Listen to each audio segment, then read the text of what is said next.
Assalamualaikum warahmatullahi wabarakatuh. Selamat berjumpa lagi di kuliah online kita. Pada kali ini kita akan bahas mengenai algoritma dan pemrograman dengan subtopik yaitu notasi algoritma. Adapun tujuan pembelajaran kita yaitu yang pertama, mengetahui cara menuliskan algoritma pemrograman dengan berbagai notasi-notasi algoritma yang akan dijelaskan nantinya. Setelah kita mengetahui cara menuliskan algoritma pemrograman dengan berbagai notasi-notasi yang akan kita jelaskan nantinya, selanjutnya mempermudah pemahaman kita, baik kita sebagai mahasiswa maupun kita yang sedang belajar algoritma dan pemrograman, khususnya tentang notasi algoritma, dalam mengimplementasikan program dengan bantuan notasi algoritma ke dalam bahasa pemrograman yang akan kita pelajari nantinya. Selanjutnya kita sudah bahas pada kuliah kita sebelumnya yaitu topik tentang pengenalan algoritma. Kita sudah jelaskan pada mata kuliah sebelumnya algoritma yaitu urutan langkah-langkah logis yang disusun secara sistematis untuk menyelesaikan suatu masalah.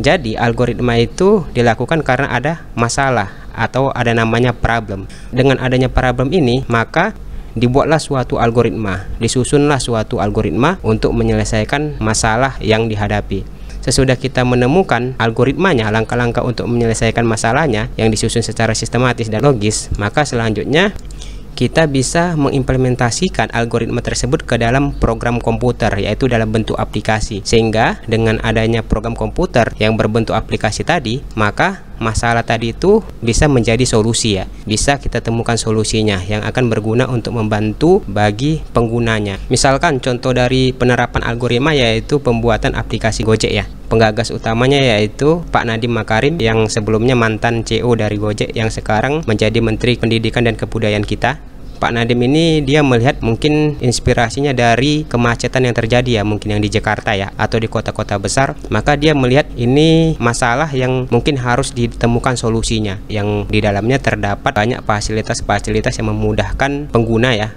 sesuai dengan kebutuhan masing-masing ya.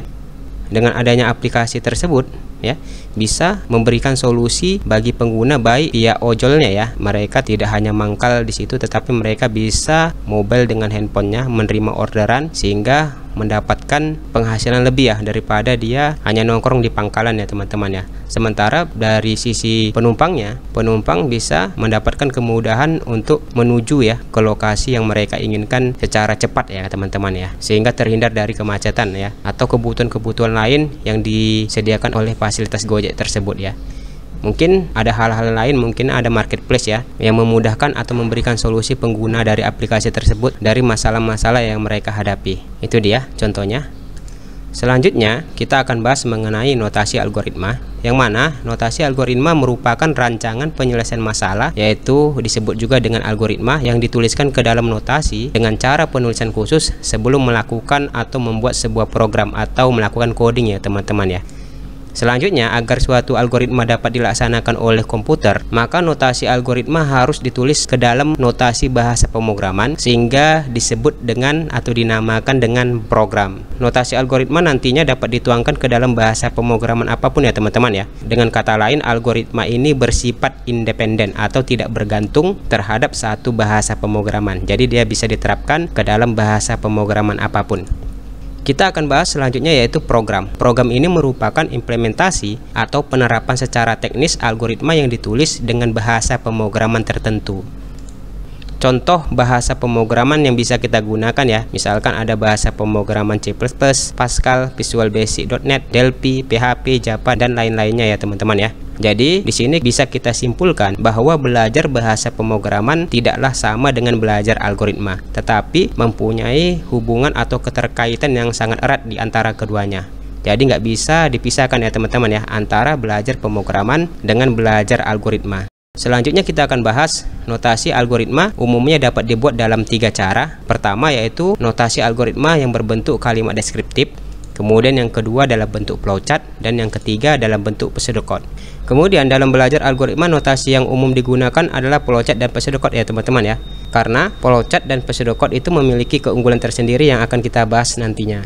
Selanjutnya, menulis algoritma dengan flowchart dan pseudocode biasanya ini dilakukan oleh programmer pemula atau tahap belajar. Sedangkan programmer yang mahir atau expert umumnya langsung menuangkan algoritma dengan bahasa pemrograman tertentu. Tetapi kadangkala ya, programmer yang mahir tersebut atau expert tersebut menggunakan flowchart dan pseudocode ini untuk dokumentasi ya teman-teman ya, untuk dokumentasi.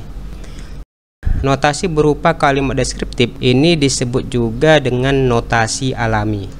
Kita akan bahas mengenai notasi algoritma berupa kalimat deskriptif, yaitu suatu kalimat yang disusun secara terurut dengan bahasa yang jelas sehingga dapat menerangkan suatu kejadian dengan jelas. Kemudian kalimat deskriptif ini dilakukan dengan cara menuliskan instruksi-instruksi yang harus dilaksanakan dalam bentuk untaian kalimat deskriptif dengan menggunakan bahasa pemrograman yang jelas ya teman-teman ya.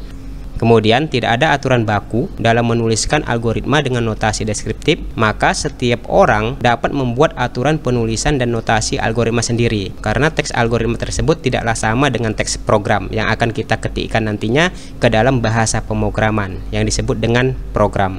Yang perlu kita ketahui ya, bahwa dasar dari notasi bahasa deskriptif ini adalah bahasa Inggris ya. Tetapi kita dapat memodifikasi dengan bahasa sehari-hari kita, termasuk bahasa yang kita gunakan sekarang, yaitu bahasa Indonesia. Selanjutnya, agar notasi algoritma mudah ditranslasi ke dalam notasi bahasa pemrograman, maka sebaiknya notasi algoritma tersebut berkoresponden atau berhubungan dengan notasi bahasa pemrograman pada umumnya. Di sini kata kerja merupakan jenis kata yang biasa digunakan dalam penulisan bahasa deskriptif. Misalkan yang bisa kita gunakan yaitu tulis, baca, hitung, tampilkan, ulangi, bandingkan, dan lain-lainnya teman-teman. Jadi kita bisa melihat ya, kalimat deskriptif ini atau notasi algoritma berupa kalimat deskriptif ini notasi jenis ini cocok digunakan untuk algoritma yang pendek. Tetapi untuk masalah algoritma yang panjang, notasi ini kurang efektif untuk kita gunakan.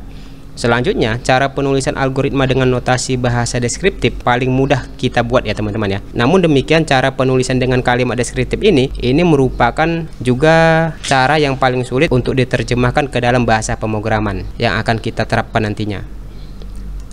Kemudian, pada dasarnya teks algoritma dengan bahasa deskriptif ini disusun oleh 3 bagian utama. Pertama, yaitu bagian judul atau header algoritma.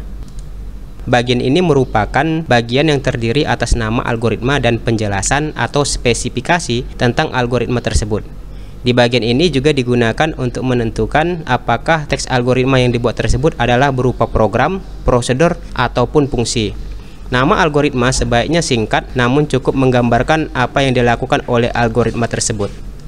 Selanjutnya, kita akan bahas mengenai bagian deklarasi atau kamus. Bagian deklarasi ini merupakan bagian untuk mendefinisikan sebuah nama yang dipakai di dalam algoritma. Nama tersebut dapat berupa nama variabel, nama konstanta, nama tipe, nama prosedur, atau nama fungsi. Di sini bisa kita simpulkan di bagian deklarasi atau kamus ini, semua nama tersebut baru dapat digunakan di dalam algoritma jika telah didefinisikan terlebih dahulu di dalam bagian deklarasi. Kemudian, penulisan sekumpulan nama dalam bagian deklarasi sebaiknya dikelompokkan menurut jenisnya ya teman-teman ya. Dan pendefinisian nama fungsi ataupun prosedur sekaligus dengan pendefinisian spesifikasi dan parameter yang dimilikinya. Kemudian yang ketiga yaitu bagian deskripsi atau implementasi. Ini merupakan bagian inti dari struktur algoritma yang berisi uraian langkah-langkah implementasi penyelesaian masalah. Di bagian deskripsi atau implementasi ini, langkah-langkah ini dituliskan dengan notasi yang lazim dalam penulisan algoritma. Setiap langkah algoritma dibaca dari langkah paling atas hingga langkah paling bawah, artinya top to bottom ya teman-teman ya. Urutan penulisan menentukan urutan pelaksanaan perintah, seperti telah dijelaskan ya, bahwa penyusun atau struktur dasar algoritma adalah berupa langkah-langkah atau step by step. Di pengenalan algoritma sudah kita jelaskan bahwa suatu algoritma dapat terdiri dari 3 struktur dasar, yaitu yang pertama yaitu sequence atau runtutan, kemudian yang kedua ada pemilihan atau selection, dan yang ketiga ada pengulangan atau dia disebut juga dengan looping. Jadi ketiga jenis langkah tersebut dia membentuk konstruksi suatu algoritma ya teman-teman ya.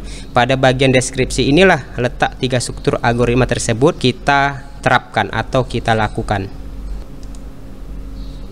Ini dia contoh pertama dari untaian kalimat deskriptif, yaitu dia menghitung luas persegi panjang. Ini pertama kita tentukan dulu dia bagian judul atau header dari algoritma kita. Ini kita tentukan yaitu algoritma luas underscore persegi panjang. Ini dia keterangannya menghitung luas persegi panjang. Algoritma menerima masukan nilai lebar dan panjang persegi panjang lalu cetak luasnya ke piranti keluaran. Selanjutnya kita mendeklarasikan kira-kira apa saja variabel yang berfungsi sebagai input maupun outputnya. Di sini kita tentukan ada, di sini kita lihat ada lebar, ada panjang, dan ada luas. Kita tentukan juga dia tipe datanya teman-teman ya, integer. Ini tipe data bilangan bulat. Pada tahap selanjutnya kita melakukan deskripsi atau implementasi ya teman-teman ya. Di sini kita bisa melakukan langkah yang pertama yaitu masukkan nilai lebar dan panjang yang sudah kita deklarasikan sebelumnya, baik dia variabel lebar maupun variabel panjang beserta tipe datanya ya berupa integer yang sudah kita deklarasikan sebelumnya. Kita masukkan nilai ke dalam variabel lebar dan panjang. Kemudian langkah kedua kita hitung luasnya yaitu dengan rumus luas sama dengan panjang dikali lebar. Kemudian langkah yang ketiga selanjutnya kita tampilkan output luas ke layar atau hasil luas ke layar. Dan yang keempat selesai ya teman-teman ya. Ini contoh menghitung luas persegi panjang, contoh pertama. Kemudian ini ada contoh kedua dari untaian kalimat deskriptif yaitu menghitung luas lingkaran teman-teman. Ini kita tentukan dulu dia bagian judul atau header dari algoritmanya yaitu algoritma luas underscore lingkaran. Di sini yaitu untuk menghitung luas lingkaran untuk jari-jari tertentu. Jadi algoritma luas lingkaran ini akan menerima masukan dari jari-jari lingkaran, menghitung luasnya lalu cetak luasnya ke piranti keluaran. Selanjutnya kita deklarasikan ya kira-kira apa saja variabel yang akan digunakan. Pertama ada variabel jari-jari, kita berikan tipe datanya real. Ini tipe data bilangan pecahan atau desimal.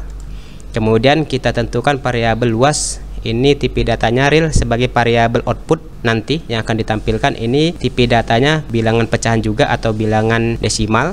Kemudian kita tentukan di sini ada konstanta ya teman-teman ya, yang nilainya sudah tetap yaitu dia 3.14 atau 3,14 ya. Dalam pemrograman titik di sini dia koma ya teman-teman ya. Jadi dalam pemrograman koma pakai titik.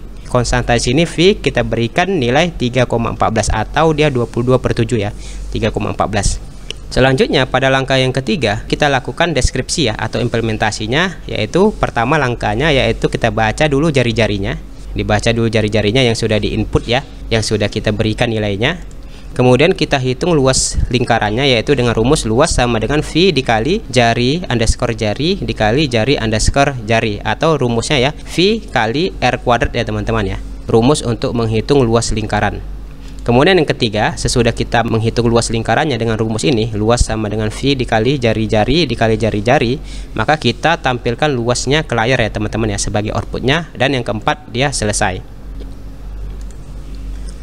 Selanjutnya kita bahas yaitu notasi algoritma yang kedua ya teman-teman ya, yaitu dalam bentuk flowchart.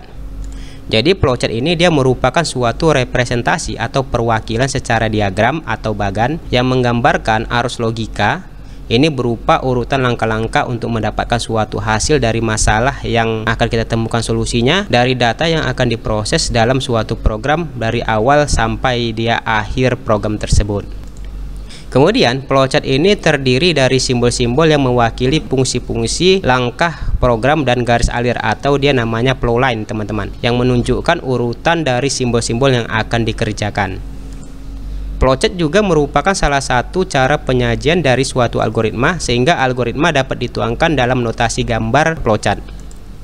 Kemudian flowchart dapat juga membantu kita untuk menyusun dan mengerti algoritma yang ditampilkan dalam bentuk gambar atau dia simbol tertentu sehingga dapat memudahkan perancangan alur urutan logika suatu program. Juga dia memudahkan pelacakan sumber kesalahan program dan juga sebagai alat untuk menerangkan logika program. Selanjutnya kita akan bahas yaitu simbol-simbol yang digunakan dalam flowchart ya teman-teman ya. Ini dia, saya bentuk tabelnya. Di sini ada simbolnya, kemudian ada nama dari simbol flowchart tersebut, kemudian ada fungsi dari simbol flowchart tersebut. Oke, pertama kita jelaskan yaitu terminator. Ini dia simbolnya. Terminator ini dia fungsinya memulai ya atau mengakhiri program ya. Ada start end di sini, permulaan atau akhir program. Selanjutnya kita bahas yang kedua yaitu dia simbol input ataupun output. Ini sebagai input atau output data, parameter maupun informasi. Kemudian yang ketiga, ini ada simbol manual input. Ini dia input manual melalui keyboard. Kemudian yang keempat, ini ada simbol proses, merupakan simbol dengan fungsi untuk proses pengolahan ya teman-teman ya, atau perhitungan dari suatu data, baik dia berupa variabel, konstanta ataupun lainnya. Ini dia simbolnya berupa proses pengolahan perhitungan data. Kemudian yang kelima, ini simbol display, ini untuk menampilkan data ke monitor. Yang keenam, ini ada simbol decision atau selection, ini gunanya untuk pemilihan atau percabangan ataupun penyeleksian data yang memberikan pilihan ke langkah-langkah selanjutnya. Artinya jika dia syaratnya terpenuhi, maka dia bisa masuk ke dalam bagian blok pernyataannya. Kita lanjut lagi simbol-simbolnya.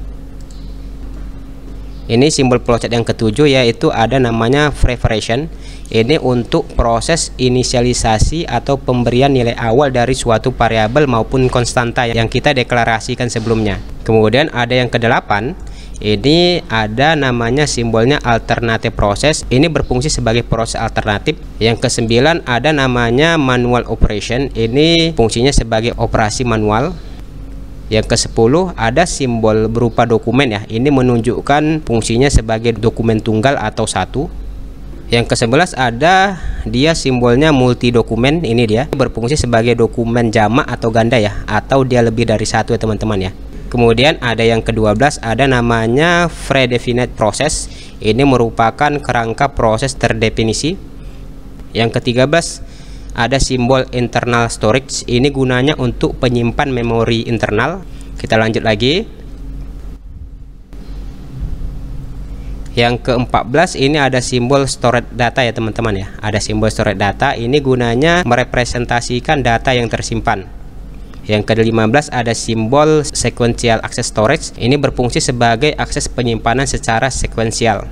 Yang ke-16 ada simbol namanya magnetic disk. Ini dia simbolnya. Ini digunakan untuk input ataupun output yang menggunakan disk magnetik atau hard disk ya teman-teman ya. Kemudian yang ke-17 ada simbol namanya direct access storage. Ini dia berfungsi untuk mengakses penyimpanan secara langsung. Yang ke-18 ada simbol card ya. Ini card berupa kartu. Contohnya ada network card, LAN card atau tuner card. Kemudian yang ke-19 ada simbol dia ada punched tape. Ini fungsinya sebagai input dan output yang memakai pita kertas yang berlubang ya teman-teman ya. Yang memakai pita kertas yang berlubang. Oke, lanjut dia teman-teman, kita bahas simbol-simbolnya yang lain. Ini yang ke-20.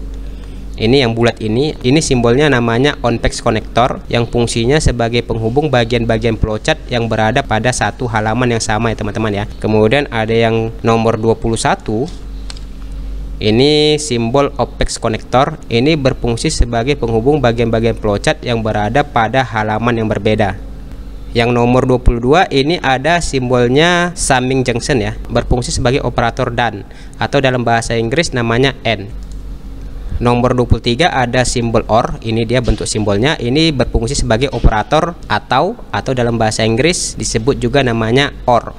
Yang ke-24 ada dia simbol collate ya, collate di sini. Ini berfungsi untuk menandakan langkah yang memerintahkan informasi ke dalam format standar. Selanjutnya ada nomor ke-25, ini ada simbol sort atau fungsinya untuk sebagai mengurutkan ya. Baik dia pengurutan secara ascending dari kecil ke besar maupun penurutannya secara descending dari besar ke kecil ya teman-teman ya. Oke, kita lanjut lagi simbolnya. Kemudian yang nomor 26 ada simbol di sini namanya extract. Ini fungsinya membagi menjadi bagian-bagian kecil ya. Yang ke-27 ada simbolnya merge ya. Ini fungsinya untuk menggabungkan menjadi satu kesatuan. Yang ke-28 ini ada simbol delay yang fungsinya menunjukkan proses delay atau menunggu yang perlu dilakukan. Contohnya menunggu surat untuk diarsipkan dan contoh yang lainnya. Kemudian yang ke-29 ini ada namanya flow line horizontal ya teman-teman ya. Fungsinya sebagai arah aliran program yang menyatakan jalannya arus suatu program ya. Kemudian yang ke-30 yang terakhir ini ada namanya flow line vertikal. Ini fungsinya sama ya teman-teman ya. Ini fungsinya sebagai arah aliran program juga, tetapi dia menyatakan adanya transmisi data dari satu lokasi ke lokasi lainnya. Oke, sekarang kita akan bahas mengenai jenis flowchart. Di sini jenis flowchart ada dua ya teman-teman ya. Yang pertama kita akan bahas yaitu sistem flowchart. Jadi sistem flowchart ini dia merupakan urutan proses dalam sistem dengan menunjukkan alat media input, output, serta jenis media penyimpanan dalam proses pengolahan datanya. Kemudian yang kedua ada namanya jenis flowchart berupa program flowchart. Ini merupakan ya urutan instruksi yang digambarkan dengan simbol tertentu untuk memecahkan masalah dalam suatu program. Jadi nanti yang banyak kita gunakan yaitu dia jenis flowchart yang kedua ini ya teman-teman ya, program flowchart ya, karena kita berhubungan dengan pemrograman nantinya. Ini dia contoh sistem flowchart. Di sini ada CAD ya, data jawaban ujian. Kemudian ada proses koreksi. Sehingga ada di sini data dokumen tunggal ya, daftar koreksi ujian. Selanjutnya di sini ada simbol sequential access storage ini untuk akses penyimpanan secara sekuensial. Kemudian ada cut tabel mahasiswa, kemudian dilakukan proses periksa. Sehingga di sini menghasilkan ya ada simbol berupa sequential access storage berupa file mahasiswa yang lulus ujian atau UAS, dan menghasilkan dia dokumen ya, dokumen tunggal ya berupa laporan hasil UAS dari mahasiswa. Selanjutnya kita akan bahas contoh program flowchart yang pertama yaitu menghitung luas persegi panjang. Pertama, ini simbol start ya. Simbol start yang sudah kita jelaskan pada simbol-simbol flowchart sebelumnya untuk memulai suatu flowchart ataupun program ya. Start, mulai. Kemudian kita tentukan variabel input yang digunakan untuk menghitung luas persegi panjang. Di sini ada panjang ya dan lebar, kita deklarasikan di input. Kemudian di sini ada proses ya. Proses di sini ada luas, variabel luas untuk menambung rumus panjang dikali lebar. Di sini ini prosesnya, sehingga menghasilkan output luas ya yang akan ditampilkan ya, Selanjutnya di sini N ya atau selesai ya. Ini dia contoh program flowchart ya teman-teman ya untuk menghitung luas persegi panjang. Bisa teman-teman amatin, di sini ada start, ada input, ada proses, ada output, dan N. Selanjutnya kita akan coba yaitu contoh program flowchart yang kedua yaitu untuk mengetahui luas lingkaran. Kita mulai ya dengan simbol seperti ini, start, memulai suatu program. Kemudian kita inisialisasi atau kita definisi awal suatu variabel maupun konstanta ya yang akan kita gunakan untuk mengetahui luas lingkaran. Di sini ada luas, kita berikan tipe datanya plot ya untuk desimal atau pecahan. Kemudian jari-jari di sini, jari underscore jari, tipe datanya kita tentukan integer. Kemudian ada V, tipe datanya kita tentukan float atau desimal atau pecahan, yang mana V ini berupa konstanta, yang konstantanya ini sudah memiliki nilai yang tetap ya teman-teman ya, yaitu 3,14. Selanjutnya kita bisa input jari-jari di sini yang sudah kita inisialisasi di sini, di simbol inisialisasi di sini kita inputkan jari-jarinya. Kemudian kita lakukan proses yaitu proses untuk mengetahui luas lingkarannya dengan rumus luas sama dengan V dikali jari-jari dikali jari-jari, atau dia luas sama dengan V dikali R kuadrat. Ini ya contoh penerapannya teman-teman ya dalam rumusnya. Maka akan didapatkan output atau hasil dari luas yang sudah kita proses sebelumnya. Sesudah didapatkan, karena tujuan awal kita untuk mengetahui luas lingkaran, maka tidak ada lagi. Sesudah didapatkan hasilnya, maka kita bisa selesai ya, N ya. Ini kita akhiri programnya. Ini dia flowchart yang kedua ya, program flowchart yang kedua contohnya untuk mengetahui luas lingkaran. Selanjutnya di sini ada contoh program flowchart yang ketiga untuk mengetahui apakah sebuah bilangan itu dia ganjil atau genap ya teman-teman. Ini dia contohnya. Pertama kita mulai dari simbol start. Kemudian kita input ya, misalkan kita buat dia variabelnya X di sini. Kemudian ada proses di sini, simbol proses, yaitu di variabel sisa ini, sisa sama dengan X mod 2, atau mod itu kepanjangan dari modulus ya teman-teman ya. Dia untuk mencari sisa hasil pembagian ya, bukan sisa bagi ya teman-teman ya. Ingat ya, modulus itu gunanya untuk mencari sisa hasil pembagian, bukan sisa bagi. Misalkan kita tentukan X-nya 2, 2 mod 2, 2 sisa hasil pembagiannya dari 2 berapa teman-teman? Dapatnya 0 ya teman-teman ya, karena 2 dibagi 2 itu dia 1, maka tidak ada sisa hasil pembagiannya yaitu dia 0. Kemudian kita akan uji ya dengan decision di sini ya, dengan keputusan berupa selection. If sisanya tadi 0 ya teman-teman ya, 2 mod 2 sama dengan 0. Di sini sisa kan menampung nilai 0 ya teman-teman ya. If 0 sama dengan 0, ini operator sama dengan ya teman-teman ya, untuk melihat apakah nilai yang di sebelah kirinya ini maupun nilai yang di sebelah kanannya ini sama. Jika sama, maka dia pernyataannya akan dijalankan. If 0, sisa ini kan 0, 0 sama dengan 0, benar ya teman-teman ya, maka Karena dia benar atau true, maka akan ditampilkan outputnya yaitu genap. Maka dia akan didapatkan dia pernyataannya di sini outputnya kita bikin genap ya teman-teman ya. Bagaimana kalau misalkan dia salah ya teman-teman ya? Misalkan di sini X-nya kita bikin 3 mod 2. 3 mod 2 kan berarti sisa hasil pembagiannya 1 ya teman-teman ya. Karena 2 dikali berapa biar menjadi 3 nggak ada teman-teman. Jadi 2 kali yang mendekati itu 2 dikali 1 yaitu 2 hasilnya. Untuk mencapai 3 maka perlu dia 1 ya. Maka sisa hasil pembagiannya 1 teman-teman. Maka sisa ini akan menampung nilai 1. Kemudian if jika sisa ini kan 1 tadi, 1 sama dengan 0, tidak ya teman-teman ya. Angka 1 itu nggak sama dengan 0, maka dia pernyataan true ini tidak akan dijalankan ya teman-teman ya. Tetapi pernyataan false ini atau salah ini, maka dia akan menghasilkan outputnya yaitu berupa statement ganjil ya teman-teman ya, berupa pernyataan ganjil. Sesudah itu maka program akan diakhiri karena kita cuman mengetahui apakah sebuah bilangan itu dia bernilai ganjil ataupun genap. Kemudian di sini ada hal yang penting dalam pembuatan suatu flowchart ya teman-teman ya. Yang pertama, jalannya proses digambarkan dari halaman atas ke bawah atau top to bottom dan dari kiri ke kanan, left to right, serta diberikan tanda panah untuk memperjelas arah aliran dari program yang kita buat.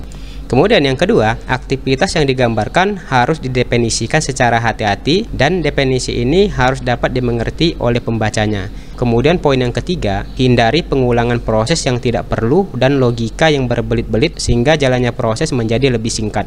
Yang keempat, sebuah flowchart diawali dari satu titik start dan diakhiri dengan end. Start mulai dan end berhenti. Kemudian kelima, setiap langkah dari aktivitas harus berada pada urutan yang benar. Jadi nggak boleh dia loncat-loncat ya. Itu dia hubungannya tadi top to bottom dan left to right atau kiri ke kanan. Jadi harus benar dia urutannya.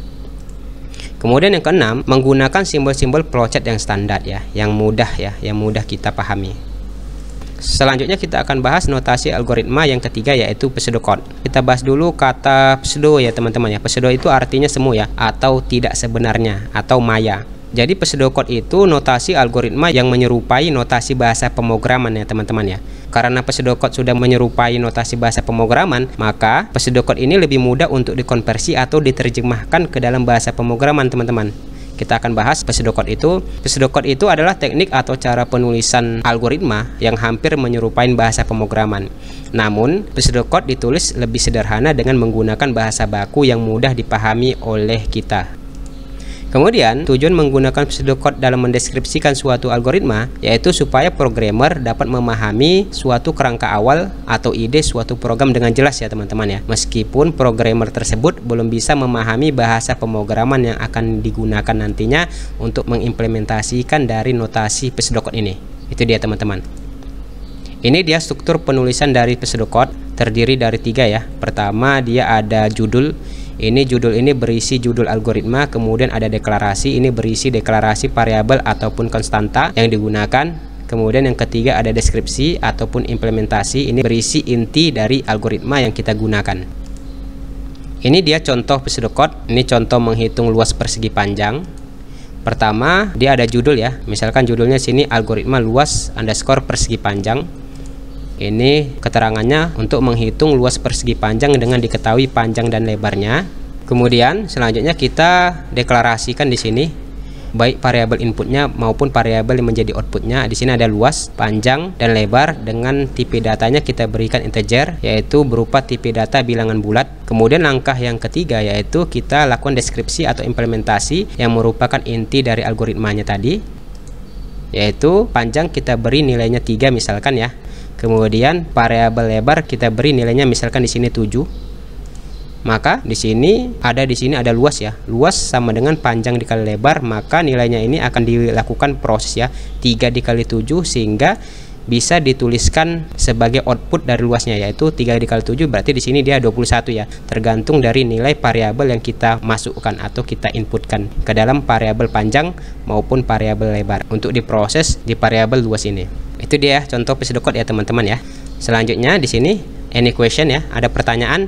Jika ada pertanyaan silakan ketik di kolom komentar ya. Jika mungkin ada yang mau ditanyakan berhubungan dengan pembelajaran mata kuliah algoritma pemrograman dengan topik notasi algoritma, mungkin ada pertanyaan silakan diketikkan di kolom komentar atau bisa juga ditanyakan secara langsung di kelas ya bagi mahasiswa saya. Semoga materi tentang notasi algoritma ini bermanfaat ya teman-teman ya. Terima kasih. Assalamualaikum warahmatullahi wabarakatuh.